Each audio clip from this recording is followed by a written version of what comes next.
Hey guys, welcome back to the Foundr Podcast. Today's guest is Alicia Yoon, founder and CEO of Peach and Lily. This is the cult favorite K-beauty brand behind viral trends like glass skin and snail mucin. Alicia's journey started from a deeply personal place. Growing up with severe eczema, she made it a mission to understand skin at a scientific level, and what started as her own skin detective work eventually turned into a $100 million brand. So in this episode, we unpack how she built Peach and Lily from scratch without any VC funding. We talk about how she broke into major retailers like Ulta, Walmart, CVS, and how she scaled the company by being insanely disciplined, analytical, customer obsessed, how to create incredible products. So if you want to build a beauty brand, an e-commerce brand, or thinking about turning a personal struggle into a business, this conversation is not to be missed. Hear the stories, learn the proven methods, and accelerate your growth and future through entrepreneurship. Welcome to the Foundr Podcast with Nathan Chan. Well, the first question I wanted to ask you is, you've mentioned in the past that you started this incredible company, Peach and Lily, out of necessity for managing your own eczema. And as someone that had severe eczema as a kid growing up, I used to have welts on my face up until the age of 5 or 6 till I grew out of it. Like, people used to come up to my mum when I was in a pram and be like, "Oh my God, he's so cute." And then they'd get closer and they'd be like, "What's going on with his face?" I'd love to hear, like, how did you start this brand and, build this global business? Well, first of all, I feel you so much. I feel like growing up with severe eczema, I have like a special place in my heart for anyone who has like any skin struggles. Because a lot of people think that, it's just like your skin. And I would say that it wasn't so much like growing up with eczema that it hurt my confidence, but it really put kind of this like, there was always this cloud hanging over me because I felt so out of control with my own health. Like, wouldn't know what would trigger it, and I wouldn't know if I'm gonna wake up that day with, like, very visible bleeding rashes, and, like, when you're a teenager, it bothered me so much, and so knowing how that can really impact how you're feeling about just being empowered, even understanding what's going on with your body and just all the different ways that it can affect you emotionally and like mentally. So I think that's like one of the biggest things that is such a driving factor in Peach and Lily day to day, because whenever I meet consumers face to face and they talk to me about their skin issues, it's like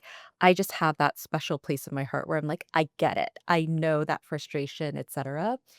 And that really drives kind of how we want to educate about skin, because there actually is a science behind your skin histology and you don't have to feel so lost. But I think because I grew up with severe eczema, you know it kind of was this journey. In the beginning, it was just me really young, and my mom was my hero. She was taking me everywhere, trying to figure out every solution for me. And it makes me actually emotional because you can see, like, I could see how much my mom like loves me and cares about me, and she just really so desperately wanted me to not have to deal with like the itchiness, the pain, and she could see like it was affecting me emotionally.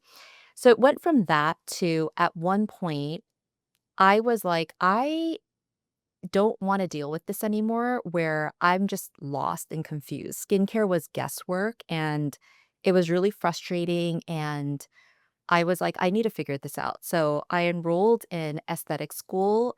Back then, not really, like, there wasn't internet. It was just very analog. Then so that year I went to college, and I was just going to the stacks, like, in my free time, trying to read studies about skincare, things like that. Talking to different dermatologists, but it was a lot of, yes, that education was there, but it was actually a lot of years of hands-on trial and error, like really mapping different factors of my lifestyle, like looking at different ingredient lists of products that I was trying. but actually like digging into ingredient lists on my own to do pattern analysis. So for example, I would see this one product get like a lot of feedback that it's very soothing for skin, but the product itself may not advertise as like a soothing product. And I would be like, that's really interesting. It has these ingredients in it. And then I would just keep note of all of those things and how it worked for me. And over time, I was able to see, well, it's really interesting. Like these two ingredients together seem to really have a soothing effect. So I was just like scrupulously taking these meticulous notes in binders, trying to really be my own skin detective. And so it took, maybe a handful of years of like, I mean, you should have seen the journals I kept on like, how was I sleeping? What was I eating? What was my stress level? Like, what topicals am I using to like figure this out once and for all? And after, a handful of years, it was like I entered the matrix. Like I could actually predictably know, okay, I'm probably gonna get a flare up next week because I didn't sleep well. I didn't keep up with this routine. I was out in the sun, my skin got kind of dry. Like I just knew so much about how my body was working. And that really was this like big transformative moment for me where, it wasn't overnight. Like I started putting the pieces together over those years, but it was really like a handful of years later where I felt like I had it on lockdown. I was like, wow, I'm like 9.5 out of 10 times right all the time about how my skin's going to react. And the feeling I had from that was this joy, for lack of a better word, of feeling so empowered. Like when you feel like your health is not in your hands and it's just like a guessing game every day, and then you crack the code on that, it made me feel so excited inside. And so what ended up happening is literally just out of pure passion. And I also grew up in Korea for middle school and high school. So my parents were still there. So I would go back to Korea, bring back like all these amazing products. And literally, I just had this like apothecary situation in my home. And whenever people would come over, I would like talk to them about their skin. For anyone who would listen, plus anyone who was dealing with their own skin issues. Because in doing that level of like skin detective work, I just came across so much research where I was like, acne? Okay, let's talk about that. Like I was able to talk about skin at a very wide range, not just about my eczema. And I would just do facials for fun. Like that was my jam. That was my hobby. And so after college, first went into finance and then I was a management consultant. Then I went to business school, like nothing to do with skincare. But this hobby was like this constant thread in my life. Like I was surprised when I started Peach and Lily where so many people were like, it makes total sense. Like, do you remember giving me a facial? All you do is talk about skincare. Like your room always has so much skincare, like it just, yeah. So that was kind of this thread of my life. And when I started Peach and Lily, um, it was funny. I went to business school in 2008. And so that was when the financial crisis had happened. And the school was very focused on like all the finance and consulting jobs were like slim pickings, and the school was very focused on entrepreneurship. My grandfather is this like incredible entrepreneur. He was just such a big inspiration in my life. And so in the back of my mind, I always thought it would be great to start a company. Um, so when I was in business school, it was like very funny looking back the way I approached it because I kept thinking there's a very structured way to start a business. Like, do the research. Where are there gaps? Where are there opportunities? Like, is this a scalable concept? And I kept looking into things that were like really not things I was actually passionate about, but just things that I saw as like there's a market opportunity. And it was just like this structured, regimented analysis. So after business school, I actually tried my hand at a startup in like fast fashion from Korea, and it just like wasn't scaling. The sizing was all wrong. Like the content labeling wasn't up to muster. Hey Foundr fam, I want to take a quick break from the conversation to talk to you about something super exciting. We're officially partnered with Omnisend, the email marketing and SMS platform built specifically for e-commerce founders. We've been recommending OmniSend to Foundr students for a while now because it just works. Whether you're launching your first store or you're scaling to 7 figures, it really helps you automate your marketing and get real results. Did you know on average, OmniSend customers make $68 for every $1 they spend, which is an insanely good return on investment. And because you're part of the Foundr community, you get 50% off your first 3 months with the code FOUNDR50. Just head to omnisend.com/founder without the E to get started. All right, now let's jump back into the show. Can we touch on that? So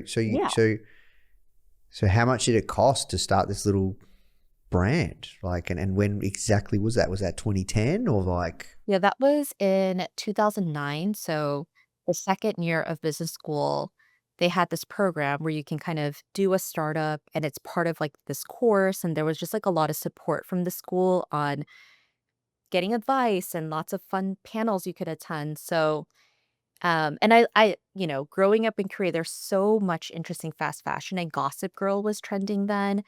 And the stylist from Gossip Girl would shop clothes brought from Korea to these like boutiques in New York.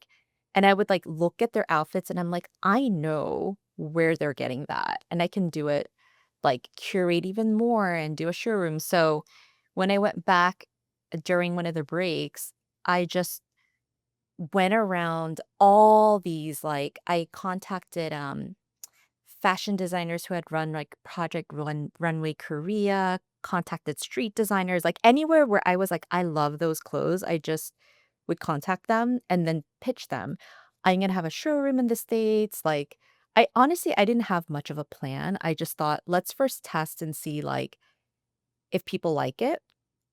So I probably spent like a lot of money actually, because it was like a big part of my savings. I probably spent like a total of, I don't like maybe even $30,000, which was a lot for a grad school student with like grad school loans, to buy the inventory, to set up like a little website, to do a photo shoot. Like I was like pretty serious about it.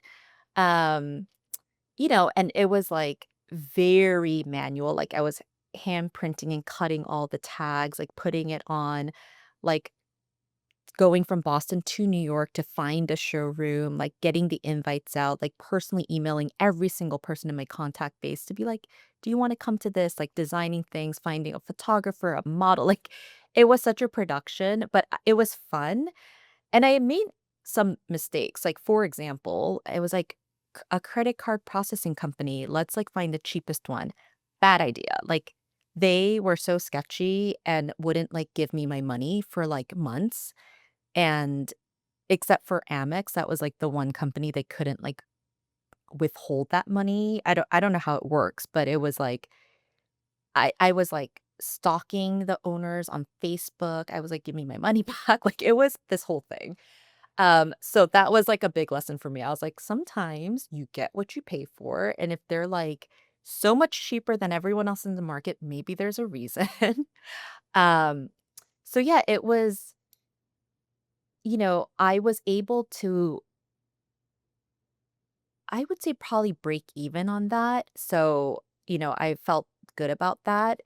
Um, but the issue was when I seriously started looking at scaling this. Well, first, I don't even think I had enough data to know if this works and what is my business model. Is it wholesale? Is it D2C? Like, I was still figuring that out. I first just did these showrooms, like a few of them, just to see, do people like these clothes? Um, and also, like, is there enough interesting things coming out of Korea, to really, be differentiated. And I was very interested in that market at the time because there was this whole like system around fast fashion in Korea that was like very compelling at the time. But yes, I what I realized is, okay, the clothes are really, on point and people are really loving it. They're taking things from the runway and like really quickly iterating, and there's just like really fresh things every week. But then I started really looking into, okay, importing this at scale, you have to, like the content label determines like the tariffs you pay and things like that. And some of these like street designers, they're just getting fabric and they're not really like exactly what is this fabric type. And so they wouldn't sometimes even have a content label on it. They would just say like dry clean this. And when I would explain like, no, I need like the right label, they would just be like, okay, I'll just put a label on it. Like, no, it has to be like accurate. So that was like an interesting hurdle. And then I also realized sizing just wasn't as diverse as I needed it to be. So when I would talk to the designers, they were like, it's actually a different design. You can't just take a cut and just make it larger. Like for diverse sizing, you actually need to redesign certain parts of it. And, it was just, I was starting to realize like this isn't really going to scale. So at the end of business school, I was like, I don't think I'm going to continue with this. And it wasn't actually, looking back, it wasn't this massively hard decision. And I think it's because while I enjoy fashion, I don't think it's not something I'm so passionate about where it was so crushing that I couldn't do this. I was like, okay, that didn't work out. And so then after business school, I met with a friend of mine where we were pretty disciplined. Every Wednesday, we would meet after work and we would give each other, like, we would have weekly projects where we're like exploring ideas and researching through the week, etc. So I was doing that on top of my full-time job and we explored a lot of different ideas. But then this funny thing happened where ultimately I it was just over time I realized I was, like, still so passionate about skincare and still spending a lot of time, like, for fun, shopping for skincare, talking to my friends about it, giving facials for fun, like, all of this, like, I would literally, as a consultant, have people, like, on my consulting project, they would know, "Oh, she does facials." They would, like, come to my hotel room and we'd, like, be doing facials, like, this is the level of passion th and I was, like, so happy to do it. Um, and so at one point I was like, wait, why am I researching all these other ideas? I should just do a startup that's focused on skincare. I love skincare. There's so much incredible innovation in Korea that I see firsthand as like a bicultural bilingual person with my parents still in Korea. There's so many product categories and ingredients that are available in Korea that you could not find in the US at the time. Like Korean beauty and K-beauty was not a thing then. And I was like, this is madness. It's a globalized world and people just don't have access to these specific things in skincare. So I felt like your skincare toolbox was so limited in the US.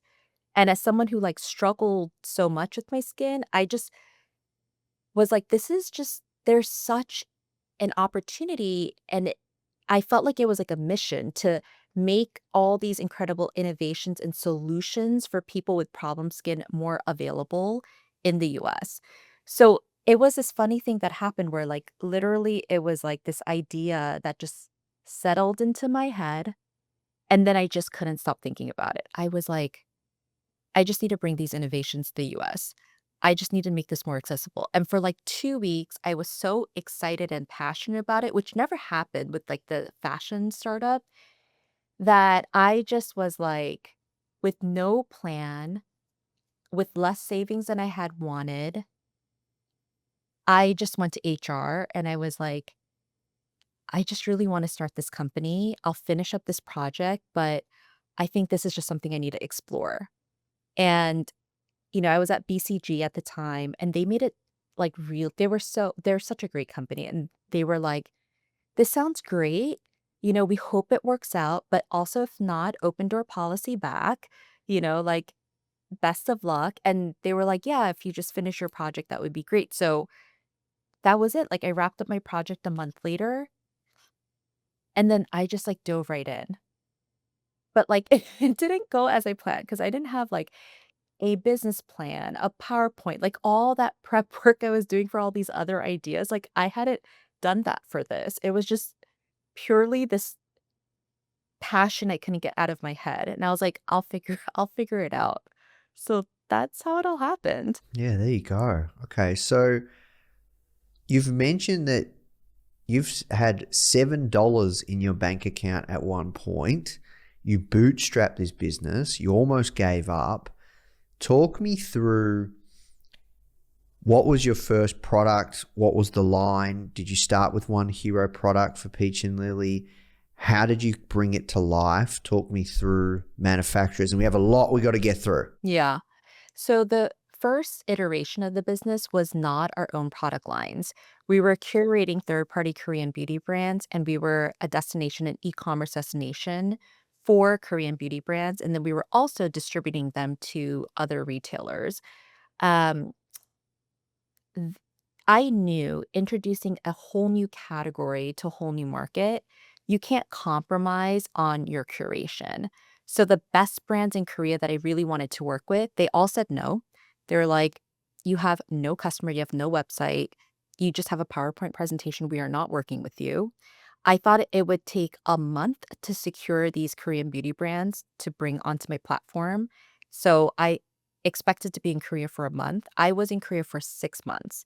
And I actually gave myself a deadline. I said, if in 6 months I can't secure a single brand that I actually want to bring to the US, I will go back to BCG. And on month 6, the brand, one of the brands, Be the Skin, was like, you are the most persistent person. I mean, I met with them so many times, and you really know your ingredient list. We will take a chance with you. And the funny thing that happened is, because they have such a great reputation, a lot of the other brands that I had talked to, when I said I secured them, they were like, okay, maybe you're worth working with. So it took a long time. And then when I got back to the States, and now I had brands who were willing to be on my platform, you have to create a website, you have to create PDP pages, you have to take photos, like you have to translate everything, educate people on new things. Like, it was just like super late nights working on all this. I wasn't paying myself. I was working out of our apartment. I didn't have a single sale yet. I was, unemployed for 6 months already at the time, and I had some savings. So I was like living extremely, frugally.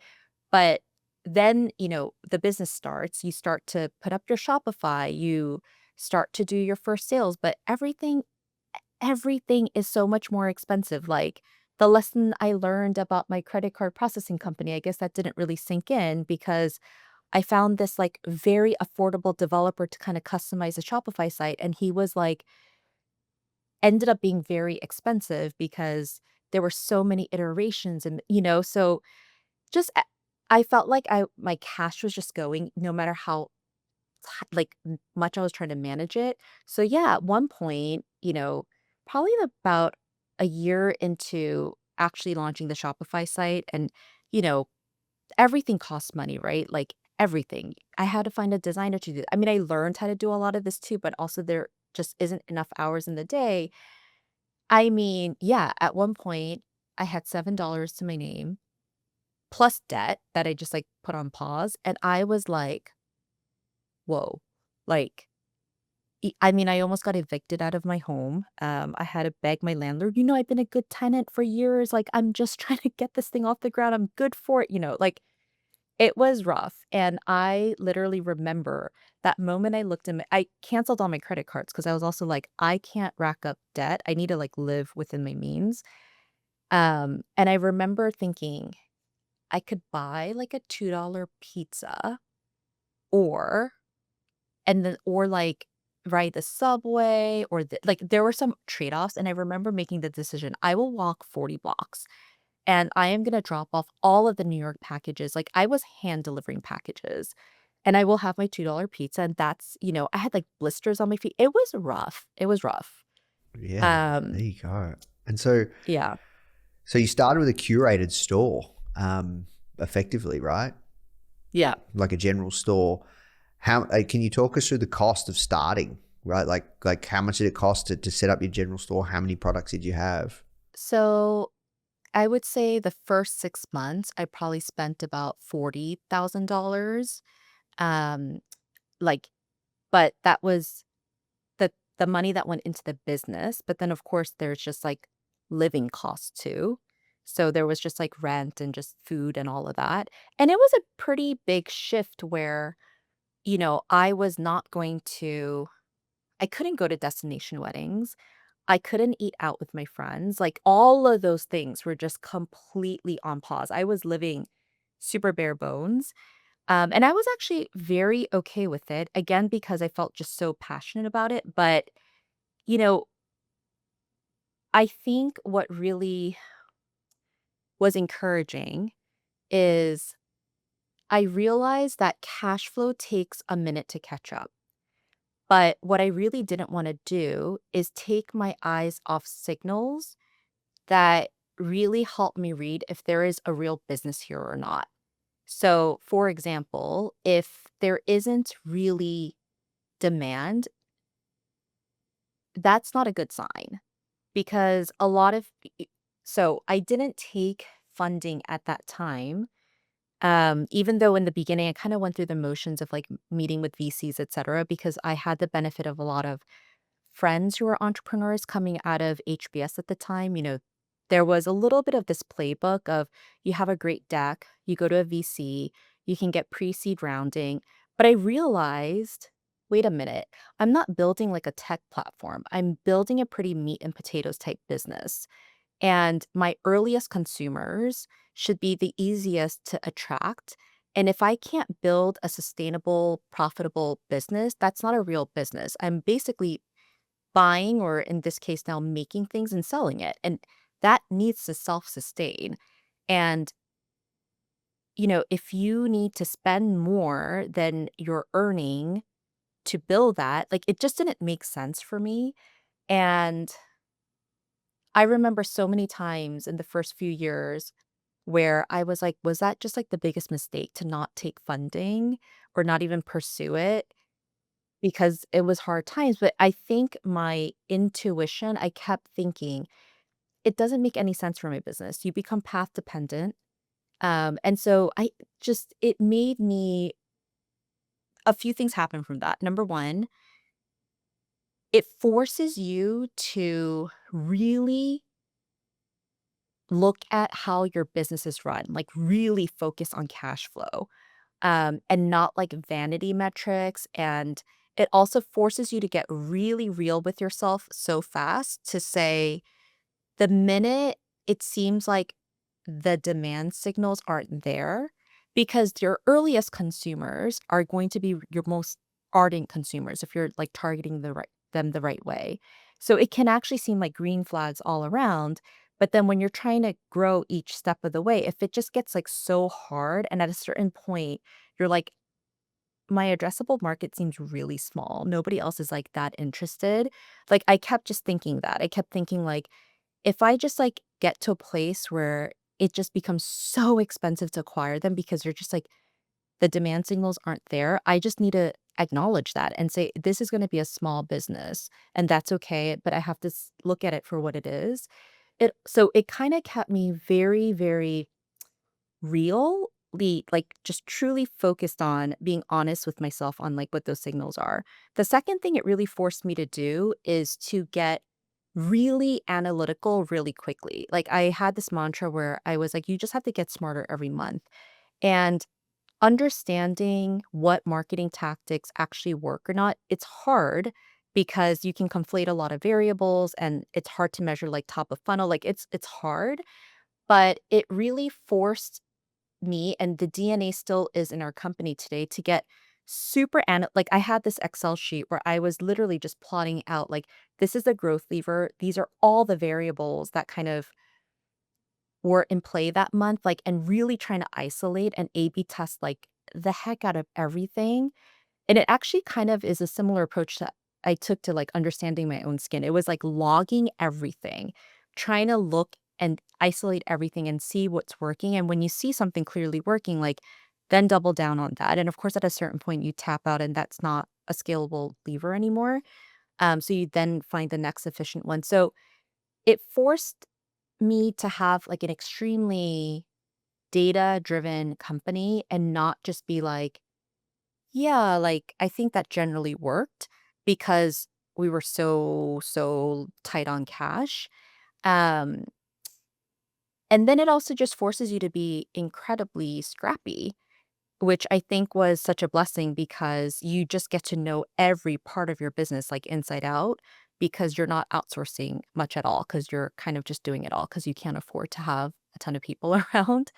So yeah, it was rough, but I think the decision to not pursue funding really established a solid foundation for how the business like is run and what we strive for, like organization wide.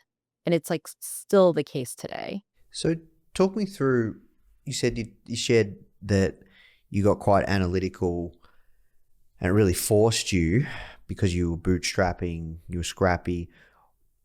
At what point did you realize, like, what was the switching moment where you're like, okay, this is working? Like, what was your first breakthrough? I think that from the beginning, actually, I do think that I was seeing enough revenue growth to think that there's still something there. I think what gave me a lot of doubt was more, is this going to be enough revenue for like the cash flow to catch up? And also, I think it's so grueling that it was also just like for me asking myself, oh my gosh, is this worth it? My life is so hard.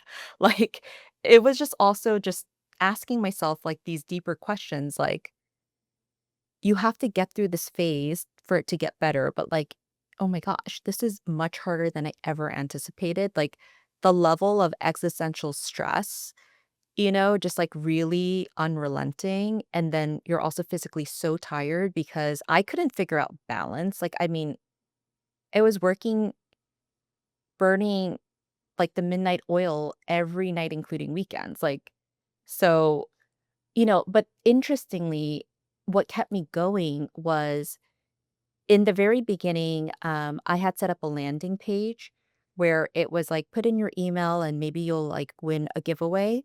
So we would pick like winners. Like I was gonna pick a winner, and I was like, if I have enough email signups, that's a good sign. And I was like, okay, for example, I'm gonna email like 500 people, like literally everybody I know, friends of friends. Like, let me just email 500 people. Of the 500 people, if I have like I don't remember exactly, but I think I had a number. Like if of the 500 people I email, if I have like 50 people sign up, that's a good sign. I just had these like little numbers for myself. I kind of made up, but those were like the metrics I set up for myself. And it would like exceed that metric. Then the first day of sales, I was like, if I have 10 sales, that's good. And we had like 40 like POs. And I was like, okay. And then, it was setting up like monthly goals. Okay, if we grow like 10% this month, we're going to keep going. So there was enough demand there that like, and then also I was looking at now repeat purchases. Okay, now that it's been 3 months, I need to see a portion of my customers come back because otherwise I have a leaky bucket issue and this is like not a sustainable business. Because skincare is a replenishable. Like they have to like it, they have to come back. So it was just setting up these early metrics. It was a combination of having those clear numbers in my head of like what I wanted to see to say this is working. And then also more psychologically, it was like reading all the customer service, like testimonials that would come through where there's like this qualitative richness to it where people are like, this is amazing. So it was like the combination of that I knew this is working. But then it was like figuring out all the other pieces of it. How do I keep scaling it? Like, that was a little bit trickier. And then also just mentally figuring out like, do I have the stamina? Like, this is very difficult. So, yeah. Yeah. So I'm curious as well. You not only built a brand, you introduced categories like glass skin and snail mucin to the Western market. How did you know those products would work? And that like these are massive now. Like how did you educate the market while growing your business? So I didn't know. In fact, when Snail Mucin first launched as a third party brand on our site, like, this is, like, the funniest little thing, but I was like, snail mucin, I personally when I first heard about it, I personally got a little squeamish, and I was like, "I don't I don't think I wanna try this." But then I tried it, and I had this, like, little breakout, and in 2 days, it cleared it up, and I was like, "Wait, this is, like, amazing." And I was like, "Okay, like, let me try it," and I was like, "This is amazing." And then I started looking into the science of it, and I was like, "This is awesome."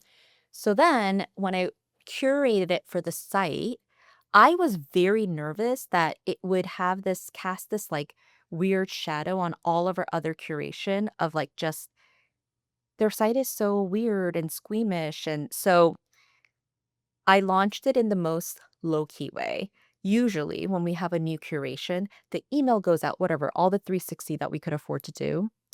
It was a silent launch. Like, I just, like, put up the PDP, and I was like, "I don't know, should we, like, talk about this?"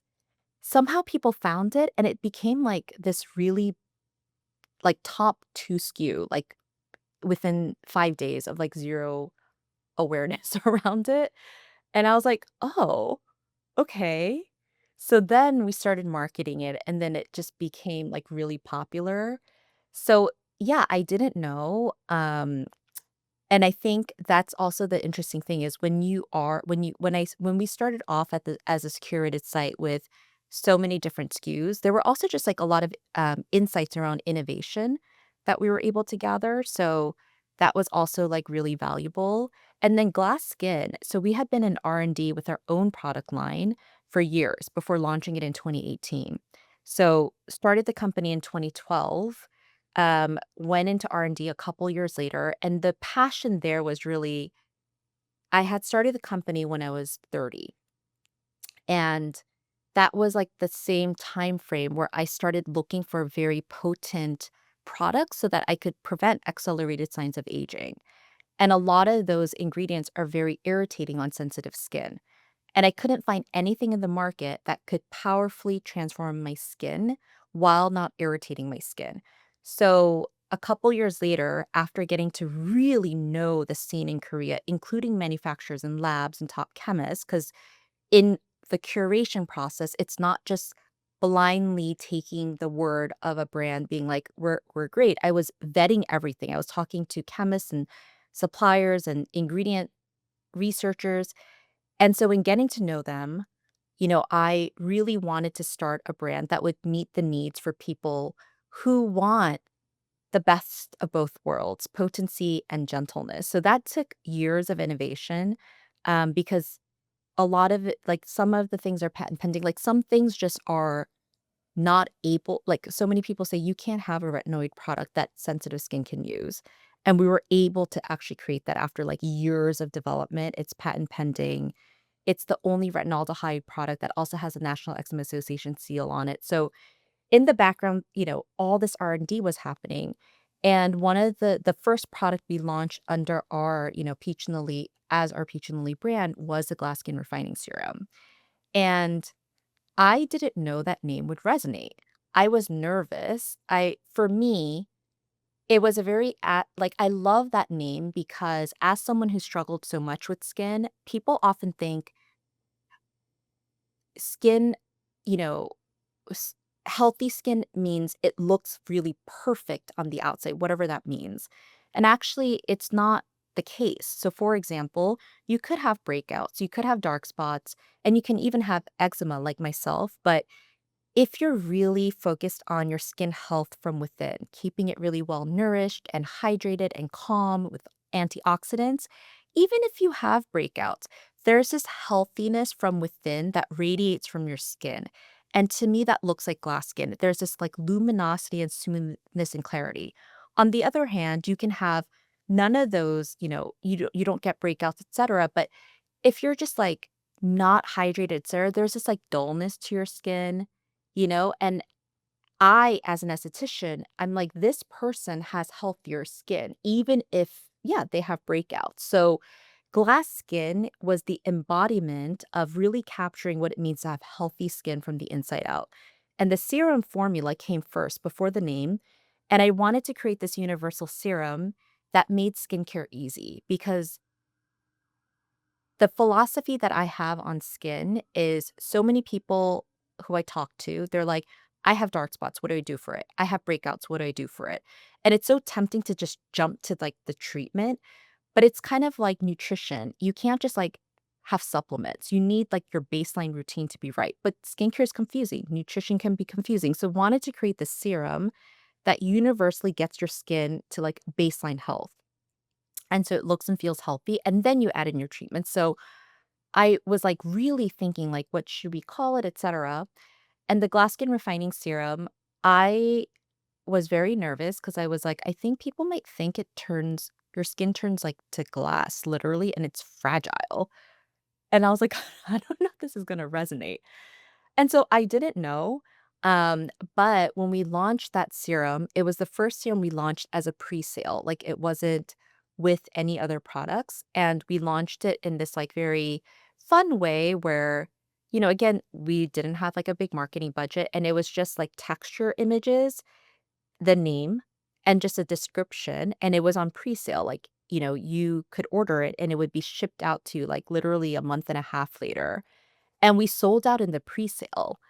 And I was like, oh my gosh. So now I'm making emergency calls to my lab and I'm like, can I cut the line? Like, this is so important. I need more. And I had such a good relationship with them because it was years of working together at that point.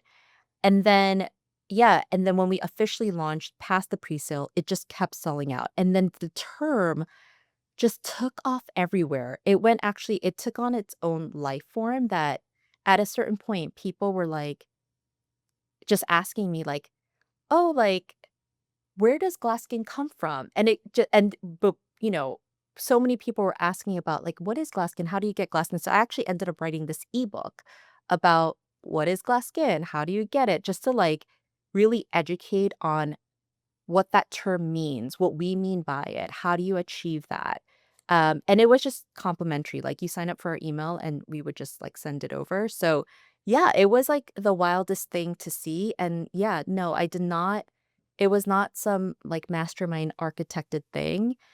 I was nervous, just like the snail mucin. I was like, it may really not resonate. Hey guys, I really hope you're feeling inspired from today's interview. Now, the truth is, all successful e-commerce founders started from zero, with a spark of an idea and a whole lot of determination. But let's be real, building or growing an e-commerce business is no walk in the park. And that's where Foundr Plus comes in, which I'm really excited to share with you. It's a culmination of a decade worth of work at Foundr. So if you're feeling stuck in your e-commerce business, you're lacking confidence to move forward, or you're worried about making costly mistakes or not knowing how to grow your business, Foundr Plus is here to support you on your journey.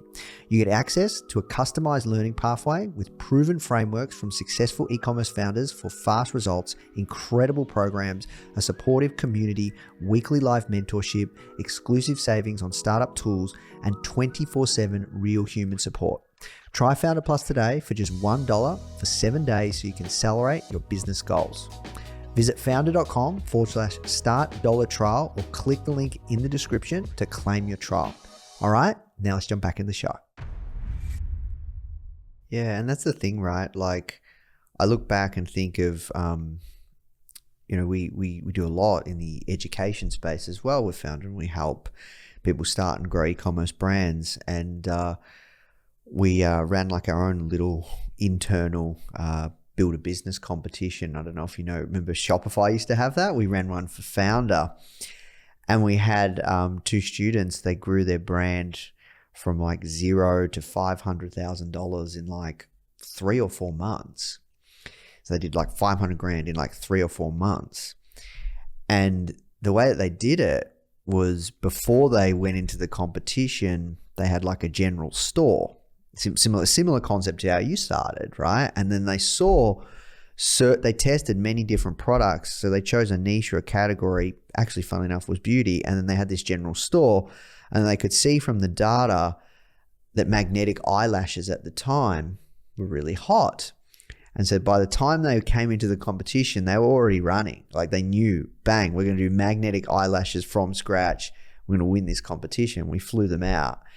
And I think when it comes to product creation, I think sometimes people get so, they want to make the product perfect. They want to, they want to get this thing perfect, absolutely perfect. But you've got two sides of the table, right?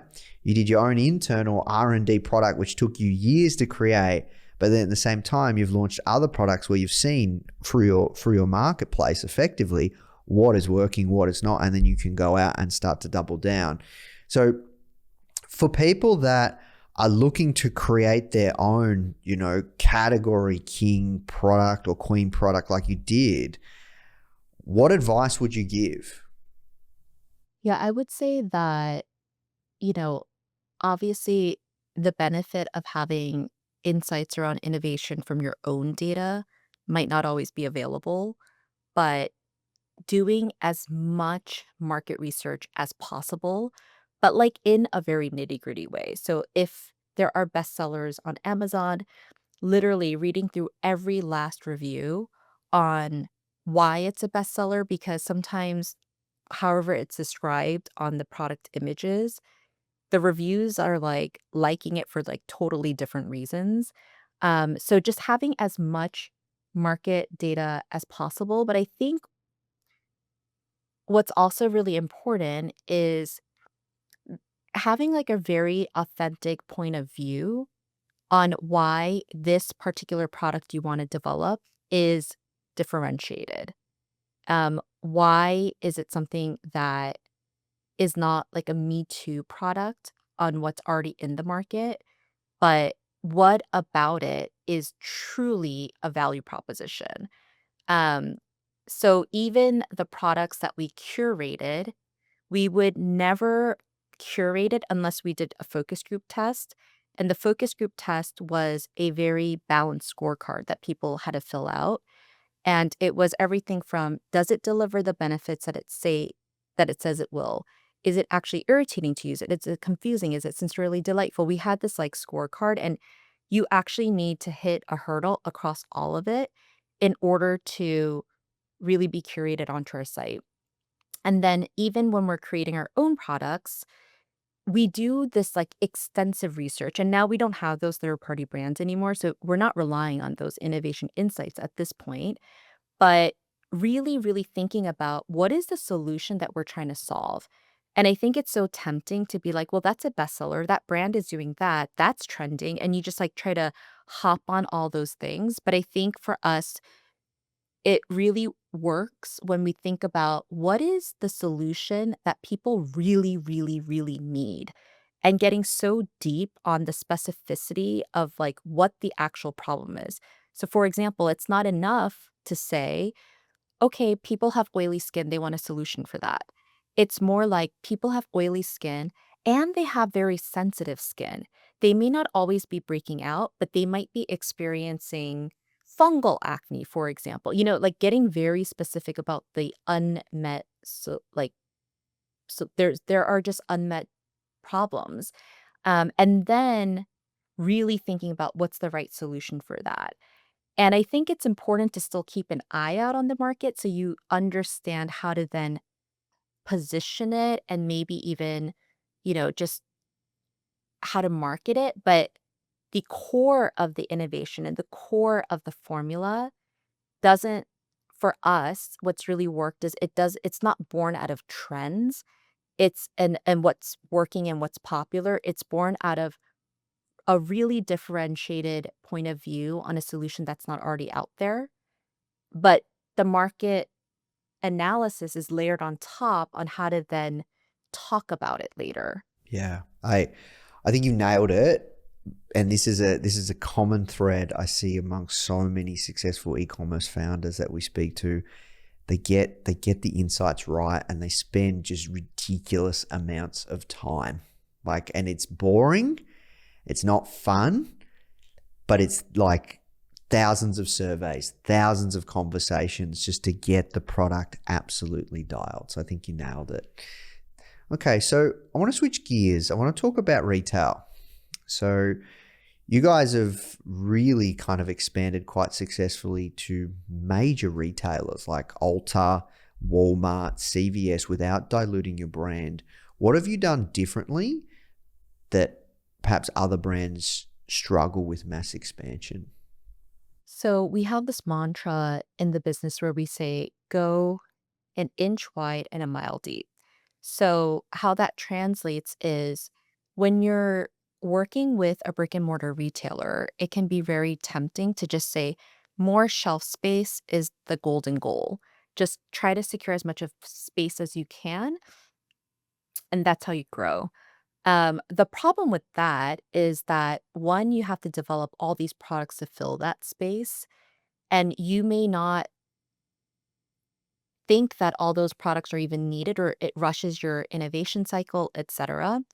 The other issue with that is there's only so much marketing you can do around a number of products at once. And so what's really happening is you have like a subset of the products on shelf that could be productive and a subset that's not productive. So then what ends up happening is, this is not meeting productivity goals. Now we need to discontinue that and make another product. And you just expend so much energy rationalizing your SKUs. So for us, when we work with our retail partners, we get consistent feedback that we're like literally the only brand that does this, but we don't want more space. So even when the retailer is like, we'd love for you to take out more space because you're so productive, we will negotiate and say, we'd love to just keep our current space and we can still hit growth goals by enhancing productivity of the SKUs that we already have. We'd rather not take out more space. So we really only expand space when we're like bursting at the seams, when it's literally like, okay, all your SKUs are like way above the department productivity goals and I it's time to expand, And in the background and then we really try to minimize that expansion. So we're like, could we, if we have to double the space, instead of filling it all with new products, could we have like a kit? Could we have an education card? And could we just launch like these 3 SKUs instead of launching like 9 new SKUs? So that's been really key for us. So, even at Ulta Beauty, Peach and Lily, it launched in 2018, and we're now the second largest prestige skincare brand at Ulta Beauty. And when you look at like the top 10 skincare brands in the store, they have a lot of space. Up until a year ago, we didn't even have, and we were already like a top 10 SKU at that brand at that point. We didn't even have a full gondola where like your logo goes across it. We had half a gondola where like the logo is artificially like cut off and they fake it out and 2 brands share half a gondola. And like we were literally the only top 10 brand with half a gondola. Usually that's like 18 inches of space times like 4 or 5 shells. Usually brands that are top 10 might have like 6 feet of space or minimum like 3 feet of space. So it was just a very different approach we took. But we really then focused on productivity. So really going deep with each product. Our loyalty rate is, you know, much higher than kind of the industry average. So, and it comes down to, it all boils down to product is king. Like the formulas just need to be superlative. Like you genuinely need to believe that it's superlative. It starts with what is the unmet need that you're trying to solve. Then there is just that work with R&D that is hard to predict. Like some things can take 6 years, some things can take 2 years. So we have a very unique innovation cycle as well, where we treat it a little bit like biotech than beauty, because you can't just like not launch for something for 6 years. So you have to work on multiple things at the same time. But when you do it that way, you can really launch things when you know that is a superlative product. It was also interesting because it wasn't intentional, but I realized that I hadn't hired anyone from a beauty company until year 7 of the business, I think it was. And it was not intentional, but it was just, so what ended up happening is the way we did everything was also a little bit different. Like there wasn't this beauty playbook that we had. And like our retail partners kind of joke around with us about it because I don't know how to pitch a retailer. Like So I just went in there with like just, I guess, I had some calls and I asked around, but I just went in there just doing things that made the most sense to us. So for example, the first pitch meeting at Ulta Beauty, we had 30 finished products like ready to go. We had worked on them for years and they were like, yeah, no one launches with 30 SKUs. And it wasn't so much that, or no one presents 30 SKUs. It wasn't that we wanted to launch with all 30, but I thought the retailer wanted like options. So we would be like, what of the 30 do you think would be like the most resonant in your store? And they're like, nobody comes with 30 SKUs prepared. And also, they would ask us, like, what are your growth goals? We would have the biggest growth goals, and they would be like, why don't we like first try this? And we were so serious about our growth goals. We were like, no, we think we can hit those goals. Or, for example, I just couldn't wrap my head around we were in 250 trial doors, and at that time, they now have 1,400 doors. At that time, I think they had 1,200 doors. We were in such a small subset that we couldn't activate their national training programs. So I was like, I don't understand how people are gonna sell through we didn't have the budget for a field team. How are these products gonna be sold by people who work in the store if they don't know anything about the products? How do I train them? So I was asking them, like, can I participate in anything that's scalable? And they were like, no, you're in too few stores. So then my husband and I, we worked together. We didn't have the budget for anyone else to do this. We literally went personally to 100 stores over the course of 2 months across the entire country. I mean, at one point I was like, I don't even know where I am. And we would spend, 4 hours in each store and do the training ourselves, meet our community, and it was like, yes, it was physically very tiring, but it was such an important thing that we did because we really got to understand the retail store culture. We heard so much feedback from consumers on what they see in the product as a solution. Like, it was just invaluable. And so, and our retail partner, I mean, Ulta was like, nobody does this. And we were like, we just didn't, there's no playbook we had. So we just did things that made sense to us. And so, yeah, we approach things a bit differently, even manufacturing products. I don't have a product development background.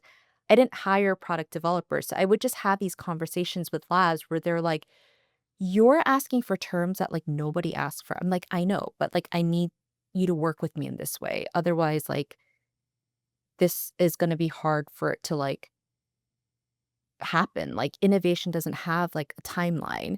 We can take 10 years. They're like, everybody comes with a timeline. I'm like, well, we don't need a timeline. Like, it was just everything was just done, yeah, like outside of this playbook. And I think it really worked to our benefit because you also end up saying no to things that really don't make sense, even if because you don't know better. You're like, I didn't realize you're supposed to say yes to that, but you just kind of like hold on to the things that make sense for your business. So, yeah, I mean, now we do have like specialized teams and a lot of like veterans from the industry, but I would still say that a lot of our processes and how we do things is a bit unique because of just how we built it. But one of the key things is we we have significant scale in our business, but we are still for Peach and Lily only at Ulta Beauty, our website, and minimally on Amazon. We have not expanded international yet. So we really took to heart, like, let's just go deep. And then, you know, the UK is always going to be there. Asia's always going to be there, but you just have to do one thing really, really well and then expand versus growing by just being like everywhere and having as much space as you can. Yeah, that makes total sense. And I think it's a really clever strategy. We have to work towards wrapping up. There's a few more questions I'd love to ask you, especially around peach slices. So you guys have gone viral on TikTok. Like, how do you personally view the balance between brand longevity and social media virality? I would say that trying to go viral is a really bad strategy because by nature, you can't comp that. You can't sustain that. You can't hang your hat on something that you inherently can't measure. So, for starters, we never try to go viral, meaning we don't have marketing conversations where we're like, what's a strategy to go viral? Like, we have conversations that are more like, what is a repeatable, predictable marketing lever? And how do we measure that? When you do go viral, honestly, it terrifies me because now, I mean, supply chain issues aside, you're really like managing expectations across the board. You're like, this is just gravy on top. We are not like counting on this for next year. We literally have conversations sometimes with retailers where we're like, we can't comp this next year. We this was not part of our strategy. This just like happened to be the case. So that's like one part of it. So we don't try to go viral. It's pretty terrifying to go viral. And I'd rather build a very sustainable, disciplined business. Your growth doesn't have to be like double every year. I think there's a way to grow really sustainably with like a solid foundation. It doesn't mean that growth isn't rapid, but it means that you know how to control your growth. And I think that's been really important for us. And then finally, I think that within the organization, we have a very disciplined approach to how we view that virality. Um, yes, it gives you extra cash flow that you weren't expecting to do like interesting marketing things. But again, that doesn't mean you can just now do whatever marketing thing. It still has to follow a very disciplined approach. We also talk a lot about, it's very tempting to be like, that went viral. So why don't we make another product that's kind of similar to that and it'll keep going viral? But we stick to no, our product development is going to be driven by, problem solution always. And so we just like really do that. And our product development team is actually a little bit like they have a lot of autonomy. Product development, they make the decisions. Like ultimately, you know, it's very cross-functional, very collaborative, a lot of open communication. But because the product development team focuses so much on scientific research and everything is science-backed, and we work with cell biologists, et cetera, like if the science backing isn't there and it's just like a fun idea that can be kind of trendy, we believe that that moment will just disappear because the real substance and science to deliver results for your skin isn't really there. It's like a fun thing to try out and then it dies. So we really focused on what can we make that's a really good solution that has to be science backed and clinically proven that once people use, whether it's trendy or not, they will keep coming back to.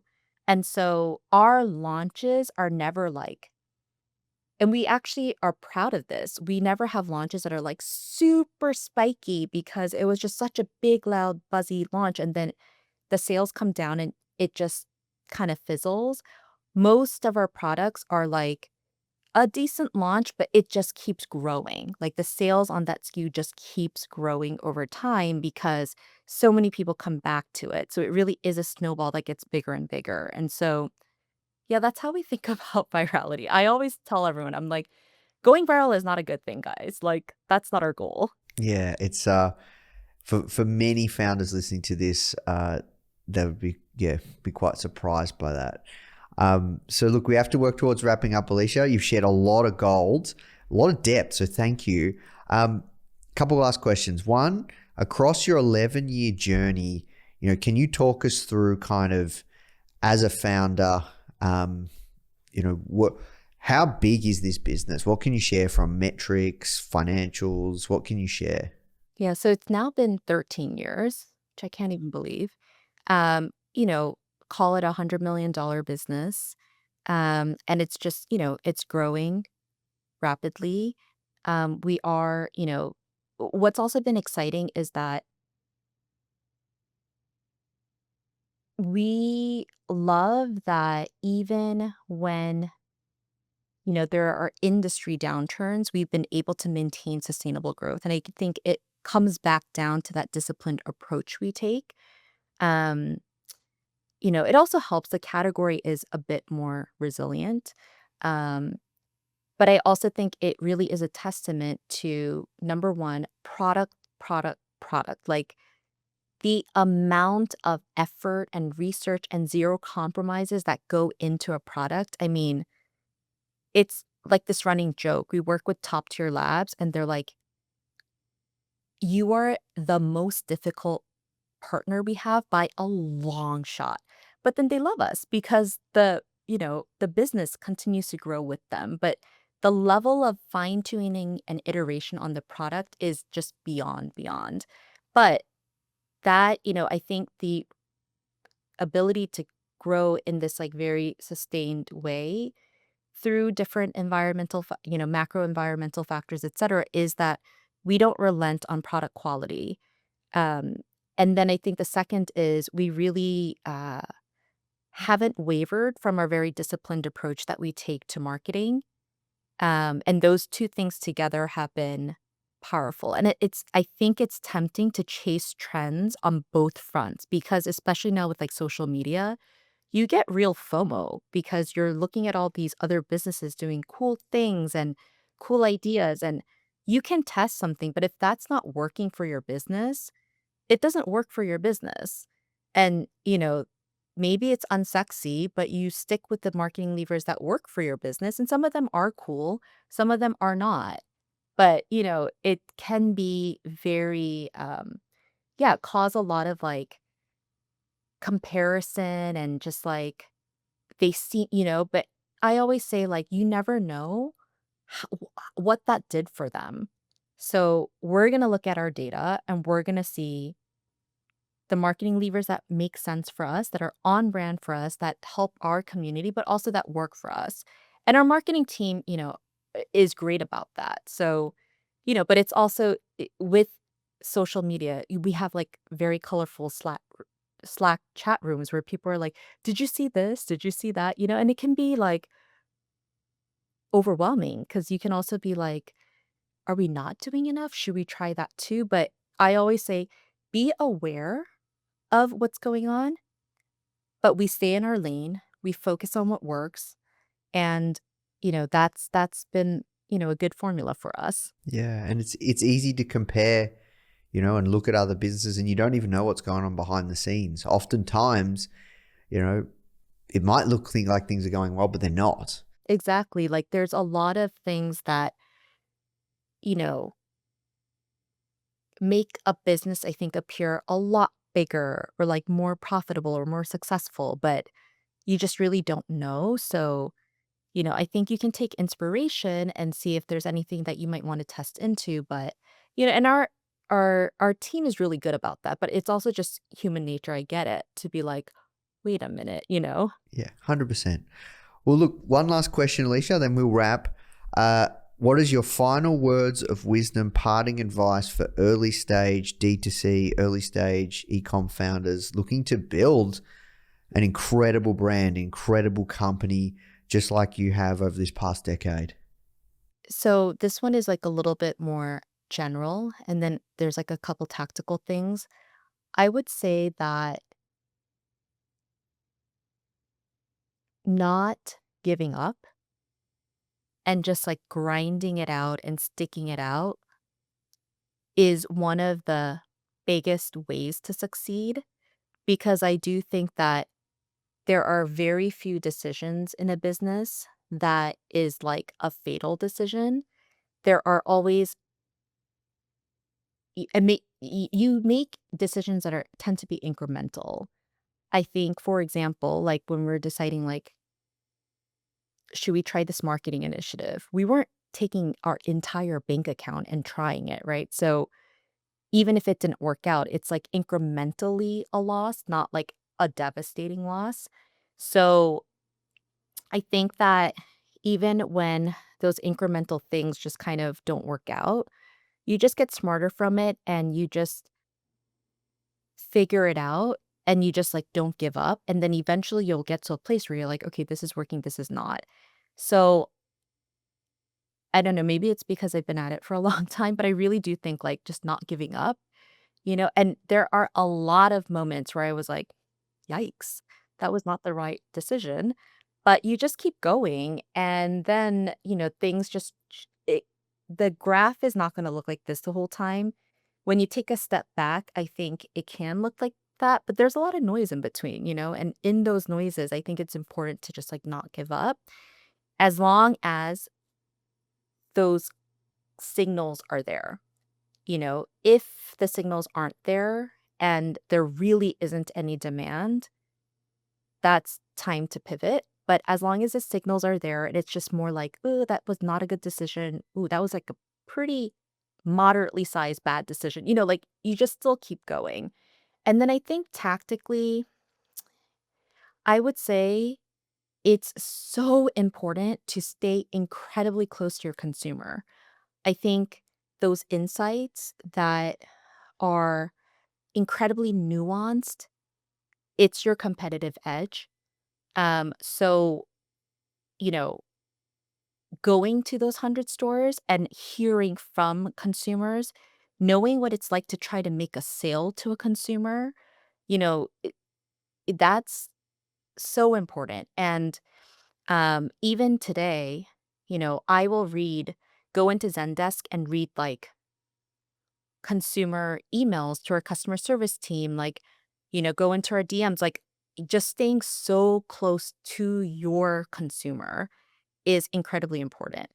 Um, and so finding time to do that, no matter how much your business grows, I think especially when your business grows, it's really important to do that. And then I would say just like the other pieces, I truly believe product is the most important thing. Um, and those nuanced insights drive the product, but then product quality is something that I believe you should be uncompromising about. And you can figure out the marketing, but it's really hard to do marketing when your product isn't good because then you just have this leaky bucket and you don't hold on to your consumers. Yeah, I agree. Well, look, Alicia, thank you so much for your time. I know it's late for you in New York. This was a really valuable interview. It's going to help a lot of founders. So thank you again. Thank you so much for having me. This was a really fun chat. I appreciate it. If you love this episode, make sure to check out my interview with Emma Greed on how solving a problem she was so passionate about led to the creation of Skims and Good American. And so I do think so much of it starts with like addressing things that bother you, that you find, you've got to create a solution for, because, at the end of the day, you've got to be passionate enough and sometimes crazy enough to go round and round and round to actually solve a problem.